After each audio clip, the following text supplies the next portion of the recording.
It's a little bit playing with the opponent, finding your solution depending on the space and the position of the opponent. It's as simple as that. Obviously, you need to work a lot at the training ground, because this is something that you need to give a lot of trust and encourage the players a lot. Sometimes there will be mistakes, but I do believe that instead of kicking the ball and play casino, like whatever happens, like this you have an idea of playing.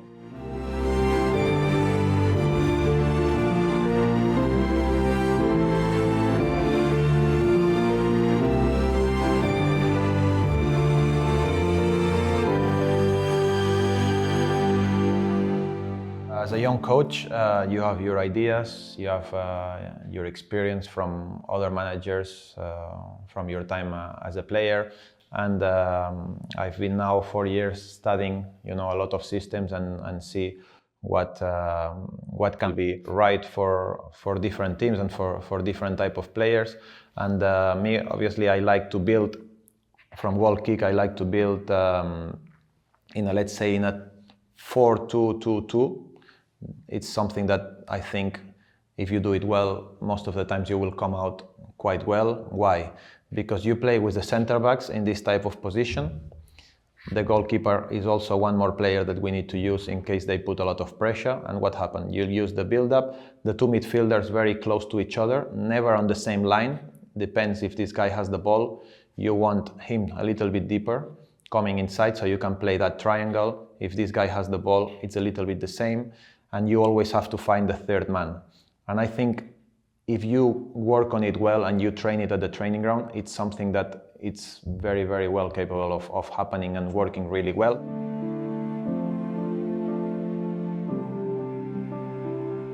These guys will be very, very important, because they will need to understand when to open, when to tuck in, if the ball goes straight, because if they put a lot of pressure, let's say, if they want to put a lot of pressure on us, which they will do at the end, they want to go like this.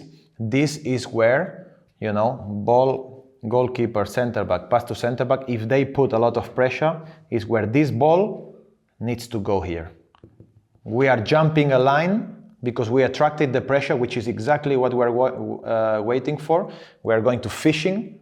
We're asking, for them to come, and that's where, our two strikers are not so much of a striker anymore. They become number 10s, because they come, and these are the guys that they need to jump, or they need to jump to play the third man and to attack.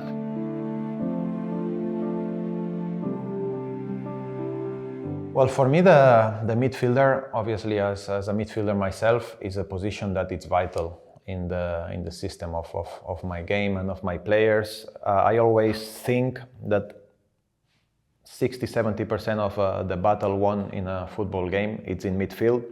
That's why I like to have overload there. At the same time, I like to have a lot of width, with two players on the line, attacking the back line, threatening, pinging the fullbacks. I think it's very important, to give space on these sides for the number 10s that come to play between the lines. Because if you do that and you ping the two fullbacks, what will happen? That in midfield there will be obviously a little bit more space, and the other team is depending on the center back jumping on your striker if it comes deep. And then it's here where we want to create the space for the other strikers, for the other winger. And I don't like the fact that we only have to play football just because we have the ball and we want to play it around.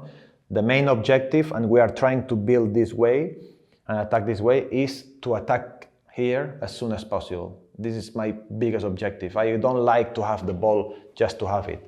The most important is to have an idea of how to get there the best way possible. And, through having change of position, having good position of the ball, good body position, trying to understand the first, when your teammate is about, I always tell the boys, when the center back has the ball, he's waiting for him to pressure.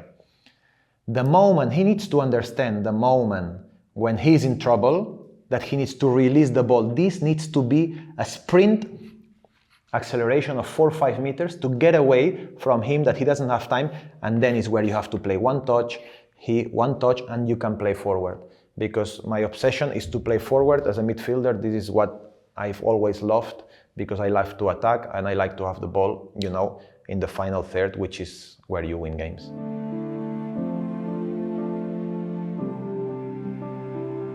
What happens if the other team wants to be really aggressive, which is something that maybe we are looking for as well? It's exactly what some of the teams are doing now, is we want to play with the wingers very, very open for either the goalkeeper straight away or the center backs when they have the first moment of freedom before they get the pressure, because normally the strikers are like this, they let you play, then there is when they start to put pressure. What happened here, it's we want to attract these center backs. You are testing them basically. You are saying, are you going to come with me or you're going to let me play? If they come to you, is where you want your wingers to do boom, ball over the top, and so many times you can make this run from the other side and you will go one-on-one. What happened? If they stay here and they are starting to be scared because you've done it a few times, they will still put pressure high, and this is where you can find these guys on the pocket. And they're here. If you have time, you turn. If you have him starting to come, you can jump and play the third man, or play come with this one or this one. There is so many solutions that at the end of the day, you are playing, you know, with the opponent, depending on what this pressure is. If they're coming from the inside, then I will ask these guys to open themselves, to give the solution here outside.